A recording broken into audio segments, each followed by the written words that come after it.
Just to welcome you all again. This is today's webinar with AGC Holland in partnership with TPC Leadership.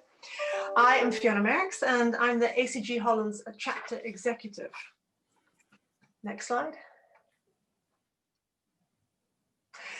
So I'll start with a brief introduction to our organization.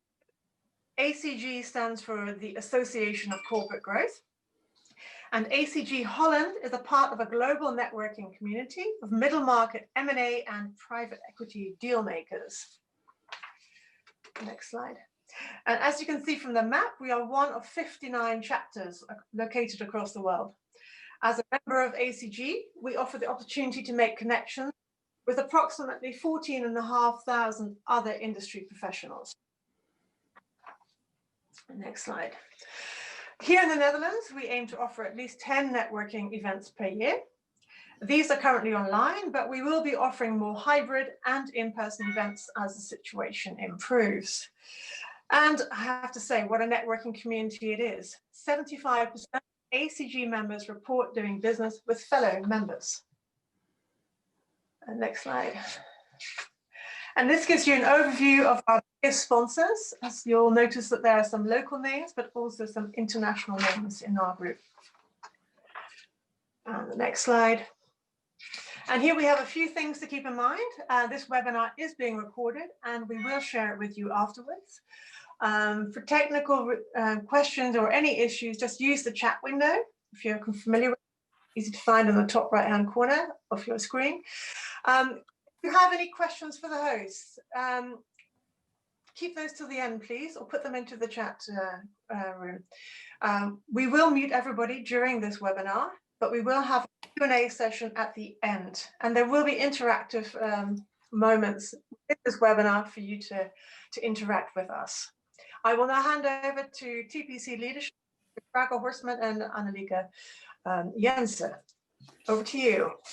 Thank you very much, Fiona. Thank you for having us. We are very pleased to be here with you this afternoon and to actually talk about a topic that's very close to our heart and we would like to contribute towards. Diversity is a given, inclusion is a choice. You see here two pictures and that's, you see us, I think also both in screen right now. Frauke and myself are part of TPC Leadership. Frauke is managing partner from our Dutch office. Me currently is our global chair. Hi, Frauke.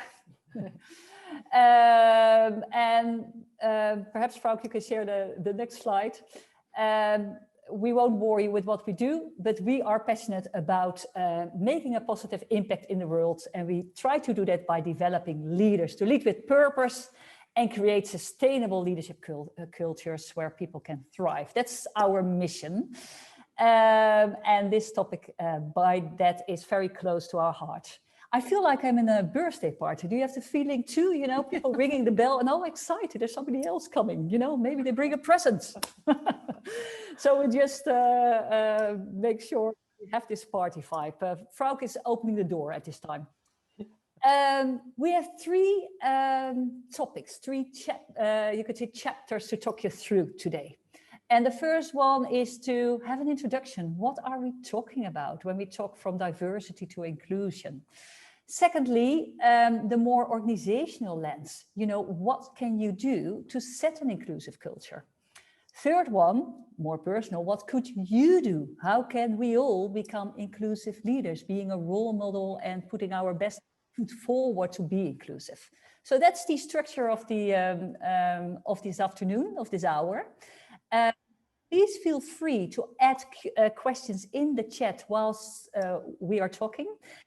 We might see them and answer them in between, and otherwise we try to find that moment afterwards. And otherwise we're very happy to respond by email to the whole group if we don't manage to do that. I think, Frauke, we should get started, isn't it?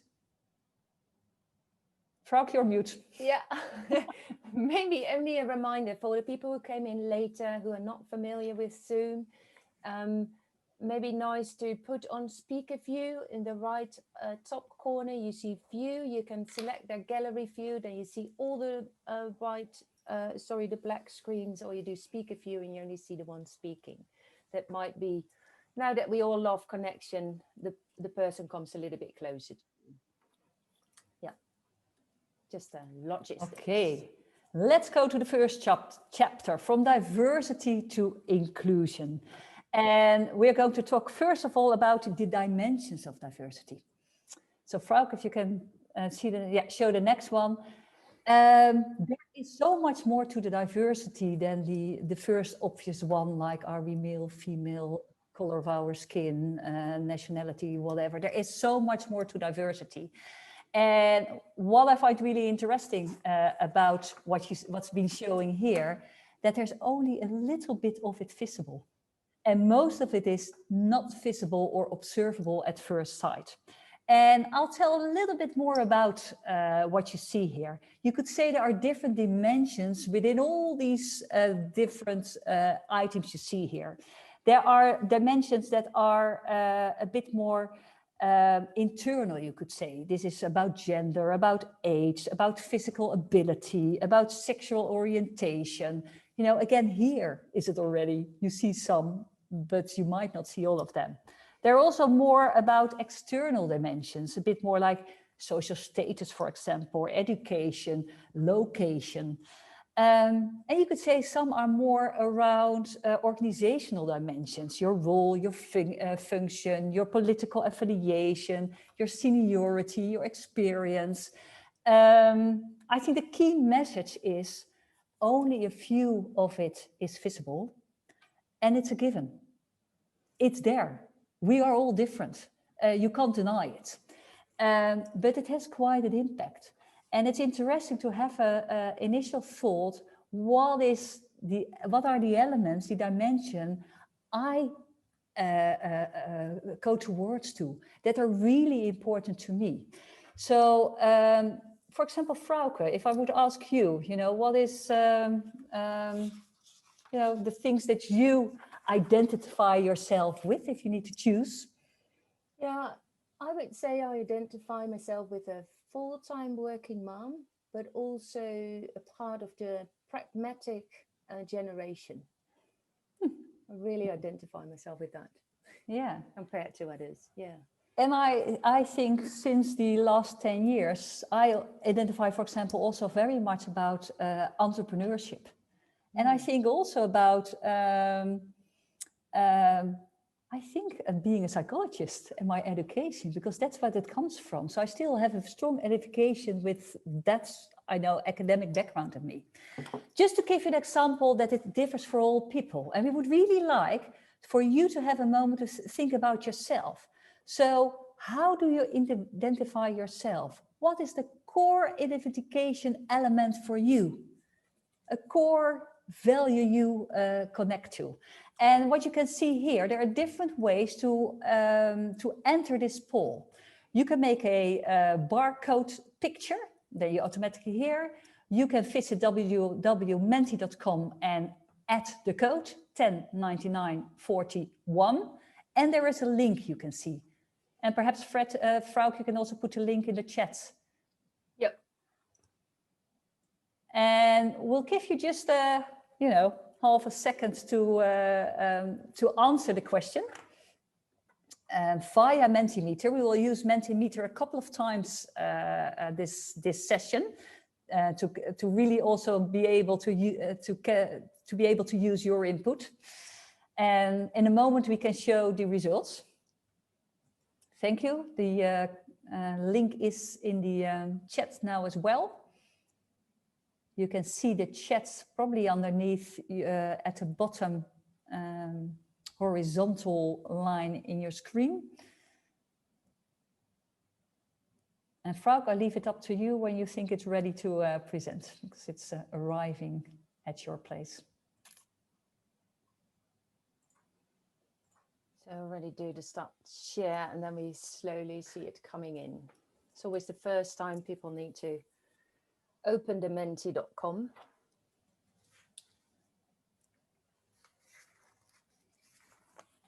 And perhaps to stress a bit how important it is. We see already things coming in. Pragmatic is being recognized, Frauke. There's someone from my in-group.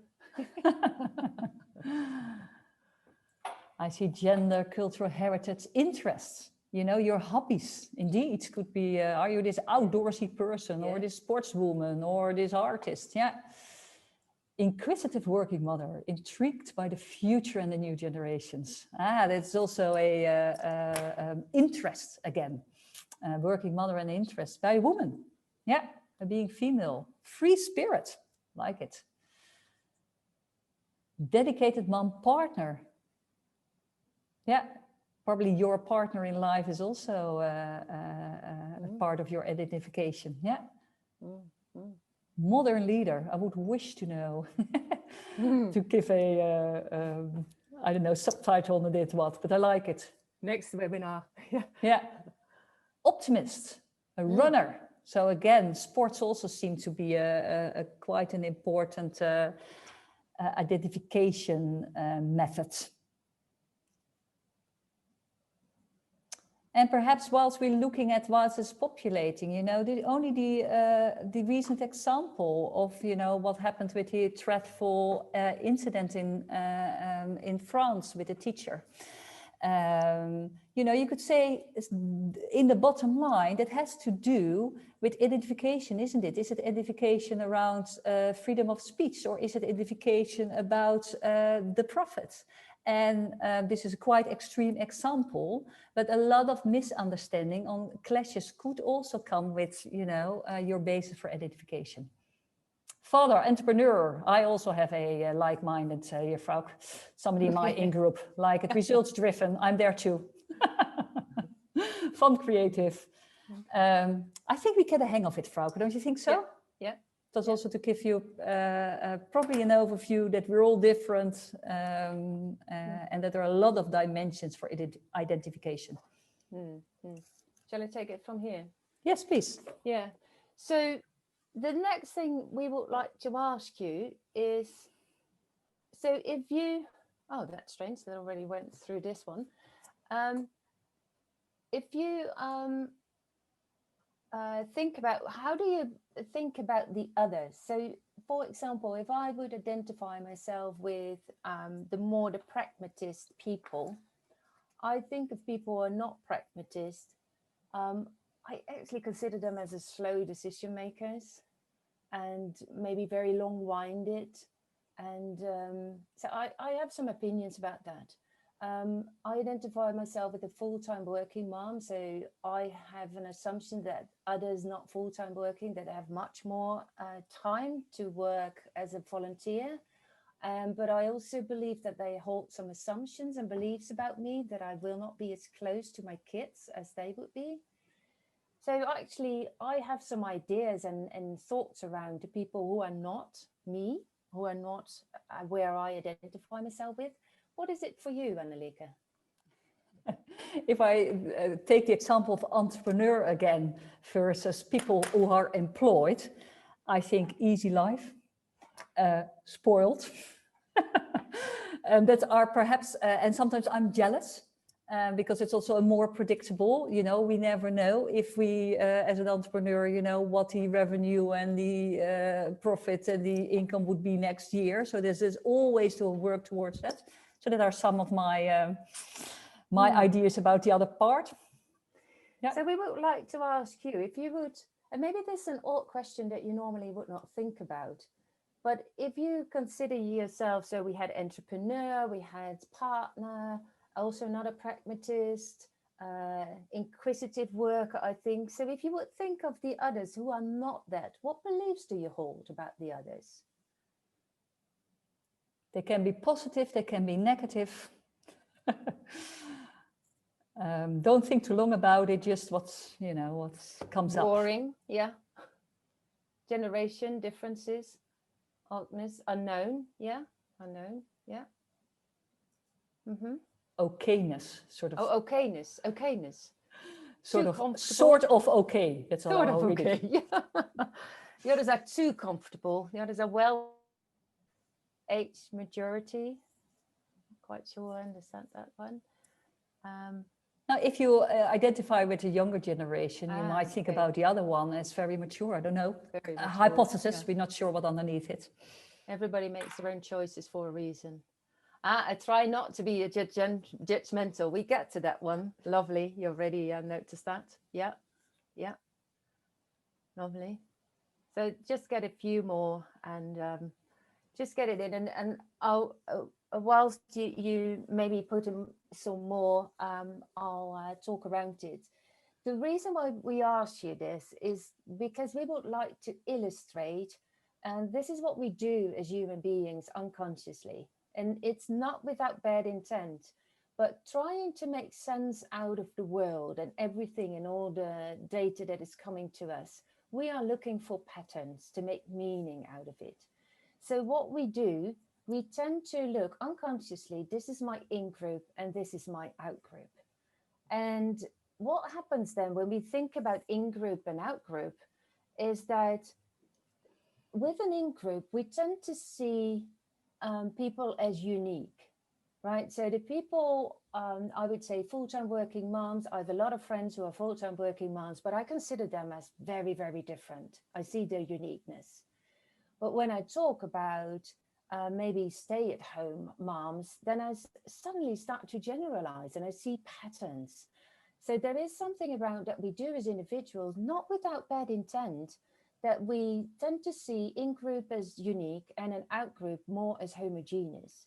Now, what happened then is in your in-group, you feel comfortable, you feel warm, you can intuitively behave, you feel trust. But with your out-group, you're more on guard and you're actually very ready to disengage. And it's not with bad intent, but this is what we do. To give you a simple example on how we see as an out-group as a homogeneous group.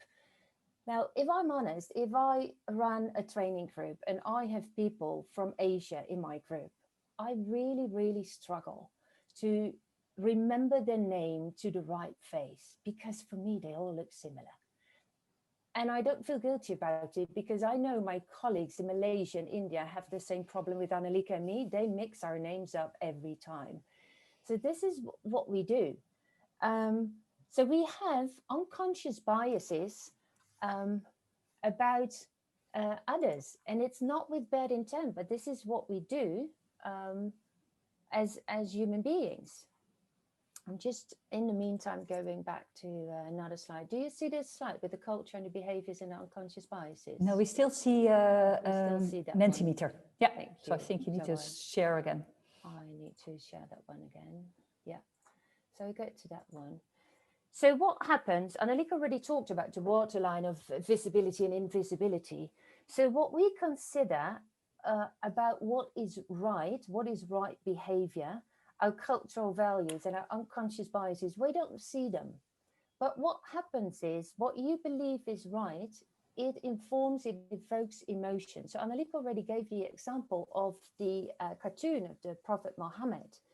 Now, if you consider a Prophet Muhammad is not very important to you, it does not evoke any emotion.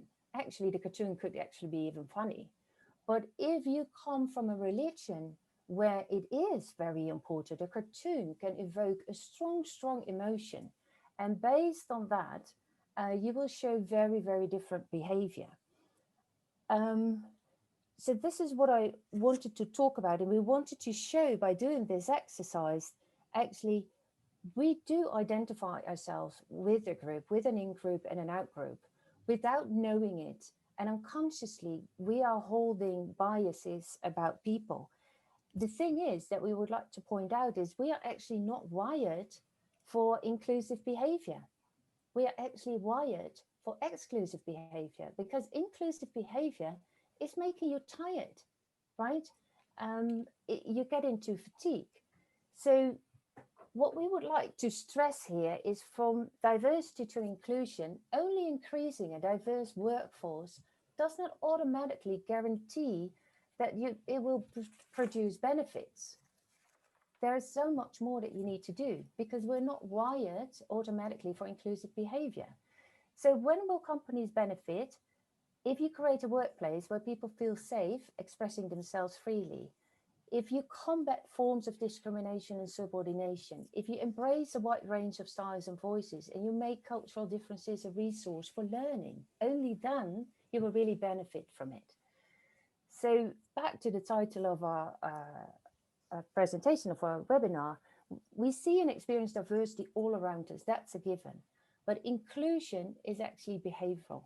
Inclusion is a choice, is a deliberate choice you need to make, because you have to put an effort, because we are wired differently.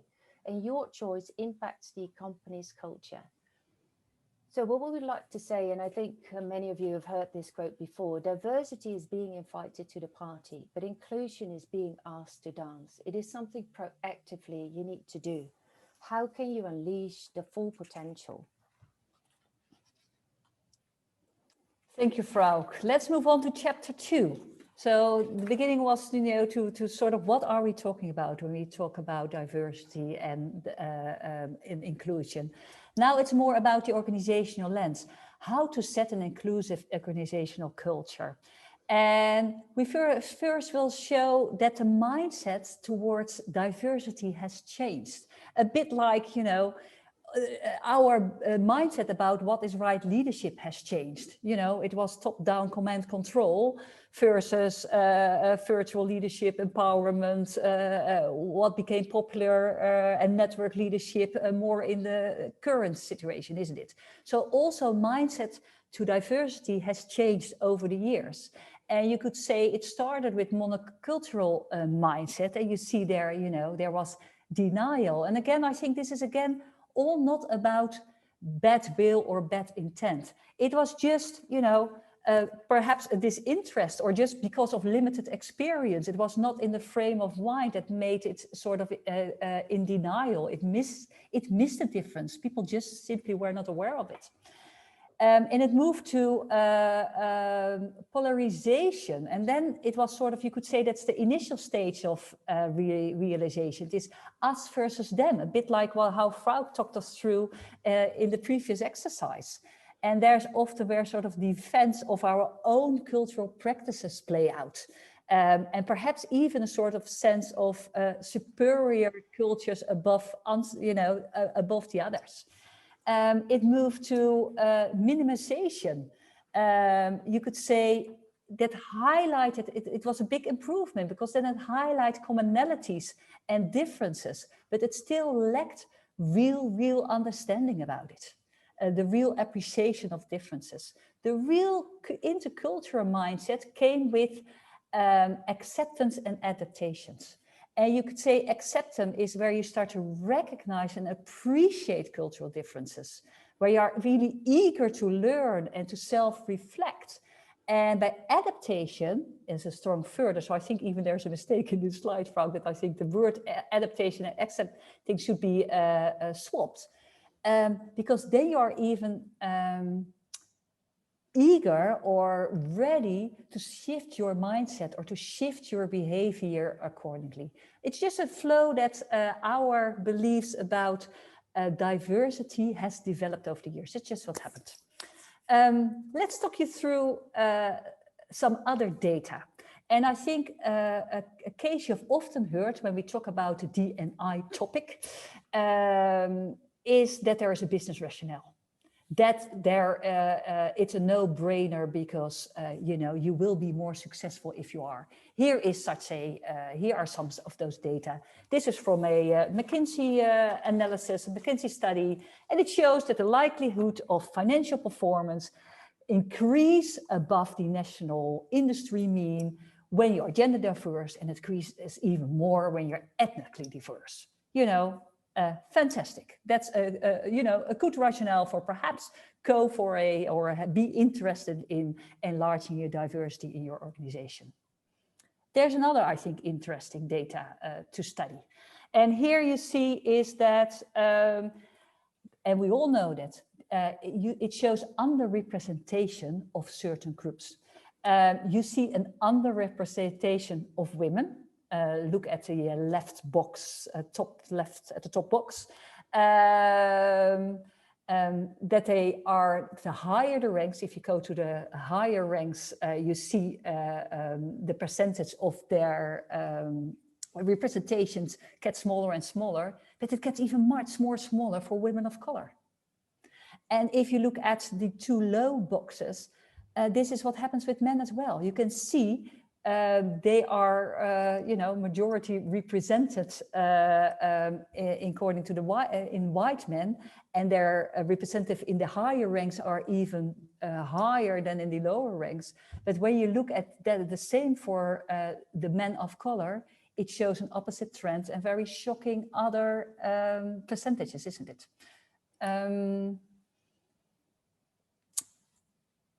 Yeah, and you could see the previous slide showed, in a way, the lack of progress, isn't it? It's a little bit disappointing. I think we all believed that it would look different by now, because this is not new. And striving towards a better representative and a more diverse population in all the ranks has been on the agenda for most organizations already for many, many years. But we seem to have been stuck. And what's now often said is actually that the lack of progress seems to tell that the business case is not enough. And I think this is something that Frauke and I really undescribe and are, would like to talk about is why should we have an economic rationale? Is it not all as human beings that should strive for affirming the agency and dignity of any group of human beings? Are we not after equality? And what is really interesting, that new studies actually show that making the economic business case diminishes actually the sense and the strive for equality. So you might have a counter effect by emphasizing too much the financial business case. And I think one thing I would like to say here is that we know that the voice and the courage of the leader manages the most. And after that, there comes a plan. But there's also, so people need to stand behind this. And I think we're going to talk a little bit more about this going further. So I hand over to Frauke here. What we would like to know from you, so what exclusive behaviours have you experienced or actually observed in your company or you personally? And we have another Mentimeter for that.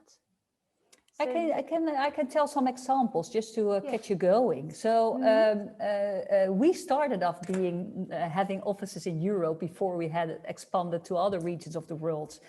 Our meetings, still we get better at, are really more suitable for the European time zones. That's not very inclusive. I also think, so I take now the classes or the lens towards our own organization. It still seems that extroverted behavior and speaking loud is still a favorite or the accustomed way of dealing, which is really not suitable for being inclusive for the more introverted or people from, for example, our Malaysian Indian colleagues. I'm a bit stereotyping here, but for them it's harder to get a voice. So we still, as an organization, also have to learn. We still show also exclusive behaviors. I'm not proud to tell, but maybe it helps you to find some yourself.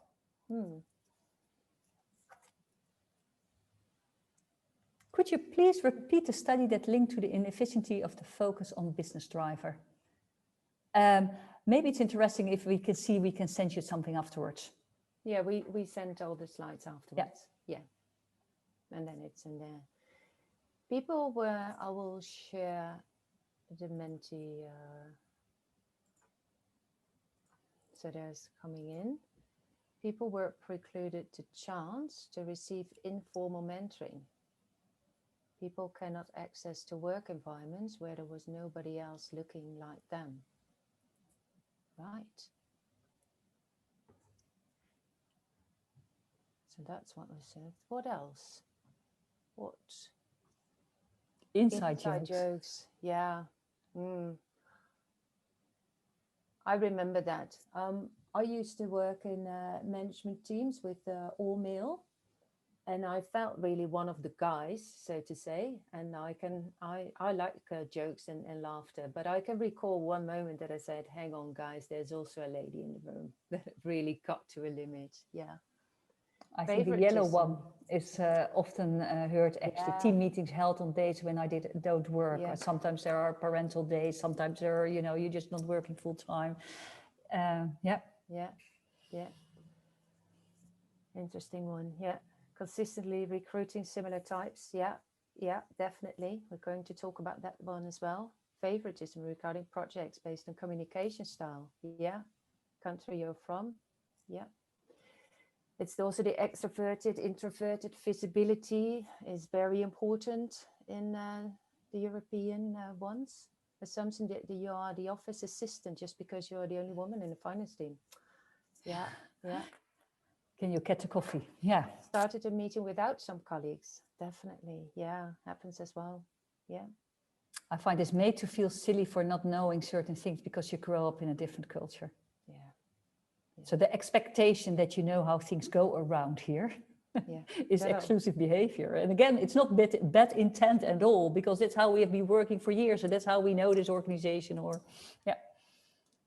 But also not starting from an assumption of competence used to raise gender culture, right? So the others are, but you are not. Yeah. Talking over women, only hearing, accepting the message when it comes from a man.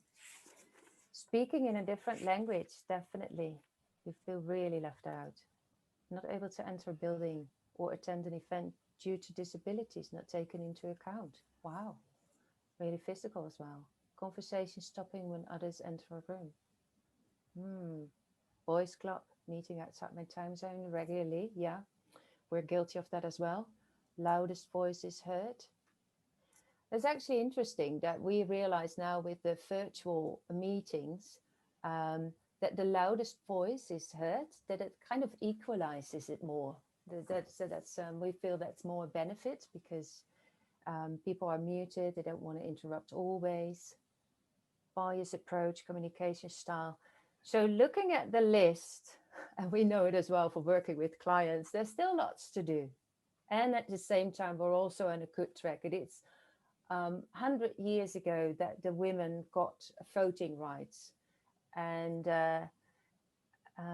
we now have a vice president as a woman of color in the United States. So we're getting there.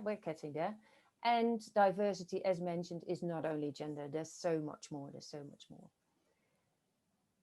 I think we should also, considering the time, make sure that we have some time for Q&A left. I go to the next one as well. Yeah, so talking about all the things that you experience now, what do we do working with clients to mitigate the unconscious bias? Because we all have unconscious bias, and we like to work with the word nudge. A nudge is actually to move people in a direction without convincing them, but really set the default in such a sense that they choose the right inclusive behavior, because mechanism usually invite the in-group favoritism. We've just seen the whole list. Now, in your career, there are all these decision moments on attracting people, developing people, and retaining people. And without knowing, there are so many HR processes or human resources, mental decisions that our people are left out. Just to give you an example, I really love this one, and I always work with clients on that, is the opt-in and the opt-out. Simple example, the donor codicil that we have in the Netherlands is, it used to be an opt-in. There were all this advertisement almost begging people, can you please become a donor? Didn't work. We changed the law. By default, you are a donor unless you opt out. Now that's what you also can do. Take, for example, in developing people in promotions. Now the default is that you ask, or the managers are asked, now who's promotable? Instead of asking who's promotable, we go for the default, everyone is promotable. And you have to argue why someone is not promotable. And by doing that, more women get promoted. Also an example of setting a D&I policy. Instead of convincing people that you must have a D&I policy, ask the managers to argue why not. it's a different approach. Recruiting people. I think we have all heard that the blind applications, not the first name, not the last name, not age. For orchestras behind the screen, suddenly more women come, and it's not only about women, it's also about the name. If you're Moroccan or Turkish, it's much harder to find a job. And another example is on international assignments.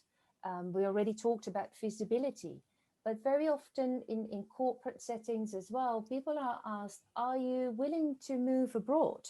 Are you international mobile? A lot of people would say, have children, young children would say, no, I'm not sure. So they tick the box of no, there the career goes. But if you would only change that question in, will you consider an international assignment at some point in the future? You'll include a lot of women again. So this is what we do with a lot of clients, looking at the processes on organizational level. Instead of always trying to convince the people they need to be more inclusive, nudge them into the right behavior.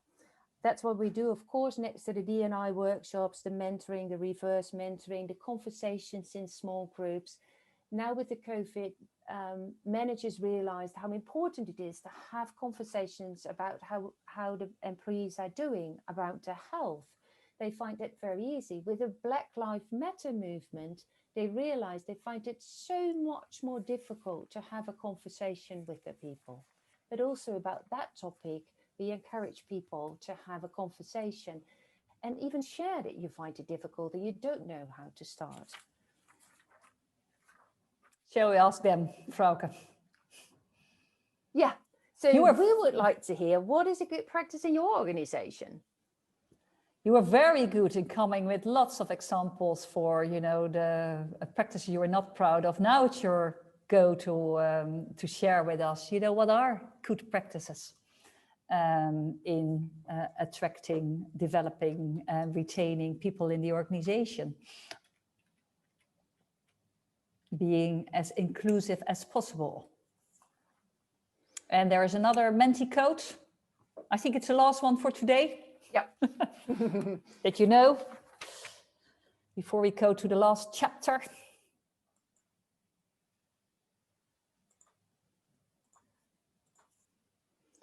So what is a good practice of nudging people in the right behavior, or do you have actually a D&I policy?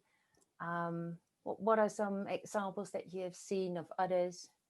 Mandatory unbiased conscious bias training to all employees. Nice. So no distinction. This is what we do. Gender equality groups. Yeah. Nice. So these are definitely examples where it's on the agenda. This topic is on the agenda of the organization very proactively. Yeah. Great. Quota for promotions. Yep.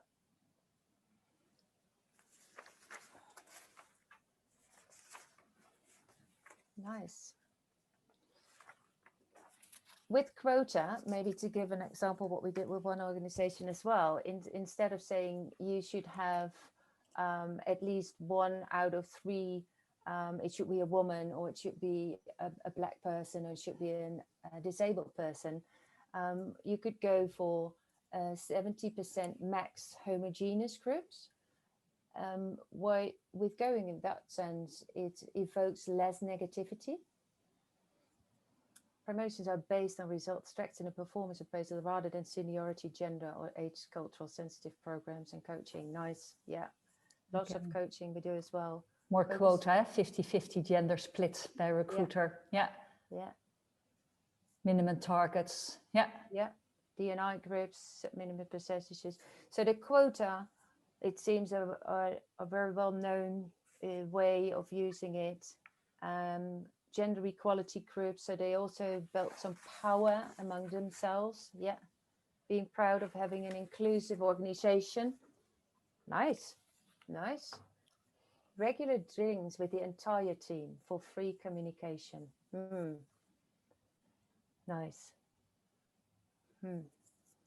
That's interesting. I heard, we will talk about it later, isn't it? Indeed, what are the social outings you do and how inclusive are they? Yeah. Is that something that just favor fun of them? The famous ski trip, for example, that's in salmon industry used to be pretty common. How inclusive is that? Thank you for all your contribution. It's really nice, even though we can't hear your voices, we would have loved to be all in the same room, but that's what a current situation requires. We do it this way. So thank you very much for contributing. We now talk about, so this is about how you can set up your organization for successful diversity policy, isn't it? To really increase the chances to be really inclusive and diverse. This is about you and about us all, and about the leaders in the firm. What can you do? And first of all, is indeed to be aware and to install processes to mitigate the unconscious bias, just like Frauke explained. I'm not going to repeat it, but really have an analysis. What are the processes we adhere to, and are they actually excludes? Are they favoritism in it? So that's a sort of easy, you could say, start. There's also something about get eager to educate yourself, improve your cultural intelligence, start reading about it, start being curious about people who have, from a different dimension than you are. The last one is really act out and have inclusive behavior. And we will talk you through a lot of examples at the end of this presentation. I'll stop it here. And, what I have found amongst the cultural savvy people about is that there are actually 4 capabilities to really develop your cultural intelligence. And it starts with your cultural drive, your cultural intelligence drive. And that's really about how interested are you to developing it? How confident do you feel in culture diverse settings? How much do you believe in the intrinsic and extrinsic benefits of it? Are you really interested? And do you have the confidence in diving into the intercultural context? Second one is to seek your knowledge. And that is what we talked about it before in the previous slides, to be really, really interested in study where cultures are different and where are they similar. And it's not just about obvious behavior, it's also about economical and legal system. It's about how the language is structured, not talking the language, but what's important to know about the language. It's about values that are mostly really important to the other group. It's about the interaction norms, the religious beliefs, the rules for expression. Get really your knowledge. The next one is having a CQ strategy. And that sounds maybe, I don't know, like now I'm going to write a strategic paper. It's not, but it's starting to be, how do you make sense of cultural diverse experiences? So if you have experienced one, do you reflect on it? If you're knowing you are going to experience one, do you plan for it to make it as successful as possible? Are you aware of the hypotheses you are making, and maybe they're right, maybe they're not right? That has to do with the planning. And I give you a very, very small example where I recently, one of our Jewish colleagues, she couldn't attend one of our crucial meetings because it was Yom Kippur. And I thought it was just I just literally said that it was a bank holiday, and we sometimes work on bank holidays because really, it happens. And it was a big mistake. And I could have easily have my Dutch pragmatic, it's a bank holiday. I sometimes work on a bank holiday, but that is a big mistake. I now know that I should never do that again. And then in an example of planning for it, I had to visit the Turkish office. I had to visit the Turkish office also because there were some financial challenges around there. And I do know that it's a very proud culture. I also do know that relationships are really important to that. So I should not go there with the Dutch Annelieke in mind. You know, let's get the business first. Let's look at the Excel sheet and get the figures right. And then we go out for a drink. That is a very Dutch way of perhaps entering into this conversation. So I really planned differently and arrived in the evening before, go out for dinner before we even start to talk about where I was going to talk about. CQ action is, are you in the moment also versatile in your behaviors? Is your ability to adapt intercultural? Can you flex your styles around it to cater for the needs in the present? So I think the pledge I want to make here, and then we really need to go forward, I know, Frau, is that just being aware and being knowledgeable is not enough. It is also to be proactive, planning, reflecting is also important.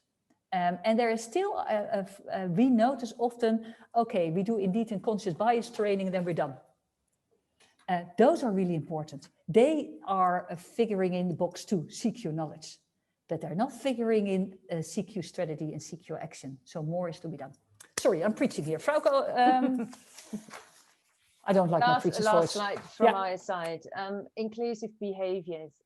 One thing we would like to point out is be aware of micro inequities that impedes others' productivity. So if you make a choice that you want to be more inclusive, you can very easily start with yourself by being really aware of how you behave. For example, who do you sit next to on a bus or in a meeting? Who do you hold the door open for? Who do you invite to contribute in a meeting? But also think about your own stakeholders and who do you invite to brainstorm with? And if you look at the group in your mind and you look on their characteristics, is it really an inclusive group? And these ones, eye rolling, mispronouncing a person's name repeatedly, excluding someone from a social gathering. We already had that, and we had it on the slide, what you came up with. Failing to give credit where it's due. And some may say, oh, but this is just normal behavior, and this is just being polite. But if you will keep an eye on it, this is what we do. And we talked about in-group and out-group. And by these subtle behaviors, you create very easily an out-group. Phrases like, what she's really trying to say is, or as if the other person wasn't clear, right? It's really making someone smaller, but also being impatient if someone has an accent. Just be impatient. And then the ski trip that we heard with one of our clients, yeah. So you do a team outing, but how nice it is if you say it is a ski trip. Not everybody can afford that. So coming almost to the end, what micro inequities are you aware of in yourself? Just for reflection, as Annelieke talked about, is cultural intelligence can be developed, but it's really about reflecting for yourself. Inclusion is a behavior, we said. Inclusion is a choice. It takes effort. What will you do? And we are really curious. We're not putting another Mentimeter, but what will you do? Maybe nice to put a few in the chat, if you like, to make it a little bit easier. And maybe what are you already doing, Frau? Oh, what are you already doing? That could also be, of course. So inclusive of a behavior, a choice, and what will you do? But also feel free to put any questions in the chat that you would like to ask us. So we already had a question on where the data came from, so that will be given in the slide deck. But any other things that resonated for you?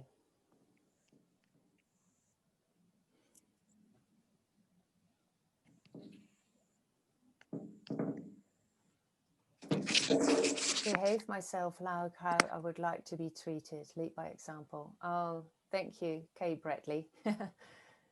Thank you. That would be lovely. Yeah. That's always a very nice anchor compass. Yeah. I really try to be careful with other people's names, spelling and pronunciation. Yeah.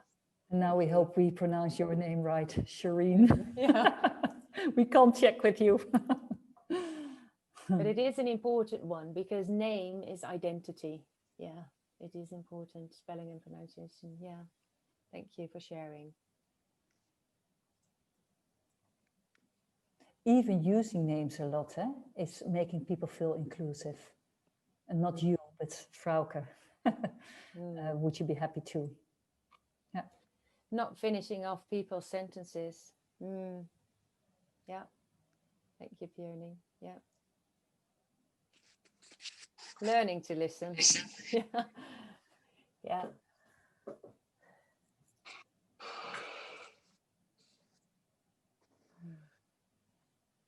Very nice. And we just wonder if there's anything, if we repeat, we have actually talked about 3 different chapters, wasn't it? What is, if we talk about inclusion and diversity, what are we really talking about and how are they related? We talked about how you can set up an inclusive culture as an organization and where are the levers, you know, those 9 orange boxes where you can nudge people towards inclusivity. We ended up, what could you do? You know, and that just knowledge is not enough, but that also requires the real eagerness to do it, to, you know, the motivation, but also the plan and the reflection and the skills. Are there any questions? Questions about us? Questions about the contents? Questions about... It feels like we've been pretty clear. Fiona, oh, someone has stopped my share screening. I didn't touch my screen, Frau, I promise. No. I just wanted to give Fiona the last slide. So, yeah, so I go there again. Do you see the slide? No, we see the unconscious bias slide. We don't see the last one. I need to flick it. Whoops. There we go. Oh, there it is. Yeah. There it is. Seen it. I think we've had a great bit of input this afternoon. Thank you for all your ideas. And thank you for all of you for joining us today and making it so interactive. It's great that you were able to share your thoughts and experiences from your own lives. And I would particularly like to thank our presenters today, Frauke Horsman and Annelieke Jensen from TPC Leadership for opening our eyes and giving us some good tips. If you want any more information about either organization, what you can see on the screen now are our websites. You can also follow us on LinkedIn, keep up to date with our news and other events. And we look forward to meeting you at another one of our events, whether they're virtual, in person, or hybrid. So thank you very much for joining us today. Okay, bye-bye. Thank you. Have a good afternoon. Thank you very much. Thank you.